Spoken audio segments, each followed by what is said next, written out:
Bonjour mademoiselle, vous êtes étudiante en faculté de droit. De la politique en général, je pense qu'il y aurait tout à revoir, mais on ne va pas commencer sur ce sujet-là. Qu'est-ce que vous demanderiez à un candidat pour qu'il réponde à vos convictions? Qui se soucie moins de son image et qui se préoccupe plus du pays. Donc vous êtes d'accord pour la moralisation de la politique? Plutôt. Je pense qu'un homme politique ne suffit pas à répondre à toutes mes idées.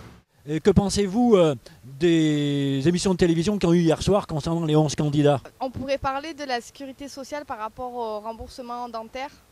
Elle est très mal faite et c'est de plus en plus cher.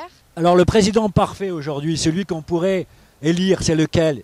Peut-être qu'il n'est pas là, comment vous le voyez? Non, pour moi, il n'y a pas de président parfait parce que je pense que la politique, ça ne doit pas se considérer en une personne. C'est plutôt un groupe de personnes qui doivent qui doivent construire une politique et pas une seule personne qui va être représentant. Enfin, ça se voit dans la campagne électorale, c'est tout le monde. En fait, c'est une personnalité qui va être en campagne contre d'autres. Et je pense que c'est pas ça la politique. Primaire, au moins c'est ouvert à tous. Aujourd'hui, qu'est-ce qu'il faudrait pour que l'économie française fonctionne mieux? Ouais, c'est compliqué. Je pense que ce serait un mélange de plusieurs idées qui sont actuellement présentes, donc, qui fonctionneraient pour relancer l'économie. Je pense qu'il faut trouver un juste milieu entre ce qui se fait, par exemple, de l'économie de Macron, même de Fillon, parce qu'il y a sur certains points où ils se rejoignent, mais aussi entre l'économie par exemple de Hamon ou de Mélenchon. Je pense que l'un des meilleurs modèles à adopter, ça serait un modèle scandinave. Quand on voit la croissance, par exemple, au Danemark, On parle de plus en plus des modèles scandinaves et des politiques scandinaves qui ne sont pas payées comme les nôtres. Non, mais après, c'est peut-être aussi une idéologie qui fait qu'ils ne sont pas pareils que nous. C'est un principe philosophique. Ouais, voilà. Et ça vous intéresse ces élections? Oui, fortement. Et vous avez suivi le débat hier? J'ai regardé le grand débat il y a quelques jours là, qui durait 3 heures, mais sinon j'ai pas plus. Je me suis pas plus intéressée que ça, quoi. Enfin, j'ai pas trop. Et vous avez déjà une idée sur ce que vous allez voter? Oui, j'ai ma petite idée. Ah, vous avez une petite idée. J'hésite entre deux personnes, voilà. Bon, d'accord. Bon, alors je ne vais pas aller dans les détails, mais qu'est-ce que vous souhaiteriez pour vraiment un nouveau président alors? Qu'ils proposent, dans leur plan, quoi. Enfin, juste ça, voilà.